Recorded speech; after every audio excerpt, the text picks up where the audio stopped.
1 Raja-Raja pasal 2. Pesan Daud yang terakhir sebelum meninggal. Ketika saat kematian Daud mendekat, ia berpesan kepada Salomo anaknya, "Aku ini akan menempuh jalan segala yang fana. Maka kuatkanlah hatimu dan berlakulah seperti laki-laki. Lakukanlah kewajibanmu dengan setia terhadap Tuhan Allahmu, dengan hidup menurut jalan yang ditunjukkannya, dan dengan tetap mengikuti segala ketetapan, perintah, peraturan, dan ketentuannya, seperti yang tertulis dalam hukum Musa, supaya engkau beruntung dalam segala yang kau lakukan dan dalam segala yang kau tuju, dan supaya Tuhan menepati janji yang diucapkannya tentang aku, yakni jika anak-anakmu laki-laki tetap hidup di hadapanku dengan setia, dengan segenap hati, dan dengan segenap jiwa, maka keturunanmu takkan terputus dari tahta kerajaan Israel.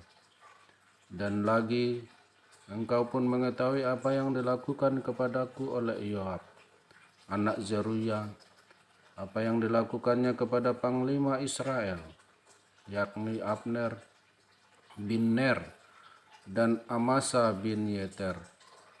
Ia membunuh mereka dan menumpahkan darah dalam zaman damai, seakan-akan ada perang, sehingga sabuk pinggangnya dan kasut kakinya berlumuran darah.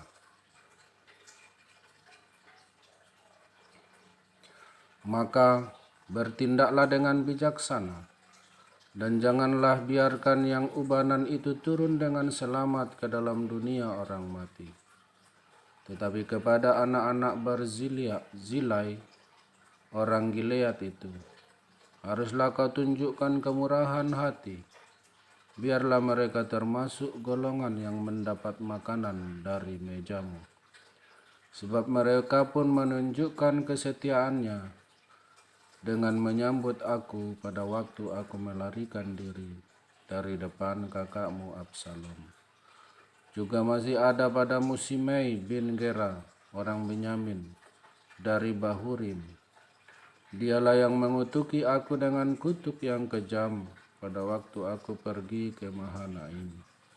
Tetapi kemudian ia datang menyongsong aku di sungai Yordan, dan aku telah bersumpah kepadanya demi Tuhan, takkan kubunuh engkau dengan pedang. Sekarang janganlah bebaskan dia dari hukuman, sebab engkau seorang yang bijaksana dan tahu apa yang harus kau lakukan kepadanya, untuk membuat yang ubanan itu turun dengan berdarah ke dalam dunia orang mati." Kemudian Daud mendapat perhentian bersama-sama nenek moyangnya, dan ia dikuburkan di kota Daud. Dan Daud memerintah orang Israel selama 40 tahun. Di Hebron ia memerintah 7 tahun, dan di Yerusalem ia memerintah 33 tahun. Salomo duduk di atas tahta Daud ayahnya, dan kerajaannya sangat kokoh. Amin.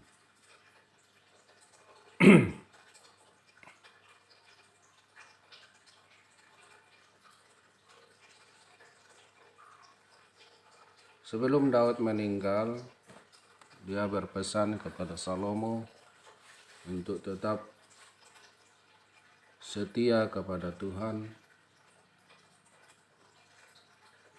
untuk selalu terpaut kepada Tuhan, untuk selalu melakukan kebaikan-kebaikan di mata Tuhan. Maka janji-janji Tuhan akan terjadi terhadap kehidupannya. Demikian juga saudara-saudara, di dalam kehidupan kita tidak bisa berdoa, meminta berkat-berkat kepada Tuhan, sementara di dalam kehidupan kita jauh daripada firman Tuhan. Kita jauh dari perbuatan-perbuatan yang baik di mata Tuhan. Kita tidak setia. Seringkali di dalam kehidupan kita memperlakukan orang lain dengan tidak adil. Kita lebih memperhatikan orang yang lebih kaya daripada orang yang lebih miskin. Kita lebih memperhatikan orang-orang yang mempunyai jabatan daripada orang-orang yang tidak mempunyai jabatan. Sementara Tuhan berfirman agar kita senantiasa melakukan hal-hal yang baik tanpa memandang muka. Jadi ketika kita bertentangan dengan apa yang difirmankan Tuhan, kelakuan kita bertentangan tentang apa yang difirmankan Tuhan, maka janji-janji Tuhan tidak akan bisa digenapi di dalam kehidupan kita. Berlakulah setia, sebab seringkali juga di dalam kehidupan kita banyak hal-hal atau godaan-godaan dunia ini yang menyebabkan kita tidak setia kepada Tuhan. Seringkali ketika kita ingin menyenangkan atasan kita atau untuk menyenangkan orang-orang kaya di sekitar kita melakukan perbuatan-perbuatan yang bertentang dengan firman Tuhan. Kita melakukan korupsi yang seringkali kita tidak sadar bahwa itu adalah suatu korupsi. Kita melakukan yang jahat terhadap orang-orang yang kecil demi membela orang-orang yang besar. Dan hal itu menyebabkan doa-doa kita tidak bisa dijawab oleh Tuhan. Sebab janji Tuhan itu adalah ya dan amin.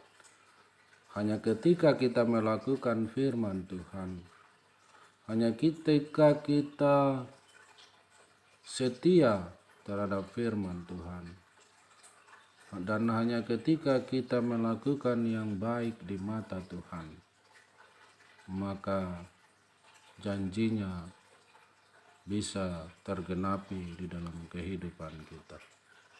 Mari kita tetap setia kepada Tuhan, melakukan firman-Nya, dan berbuat baik kepada orang-orang di sekitar kita tanpa memandang muka. Berbuat baik dalam keadaan apapun dan dimanapun, tanpa harus dilihat oleh orang lain. Percayalah bahwa apa yang kita lakukan sekecil apapun, itu dilihat oleh Tuhan. Amin.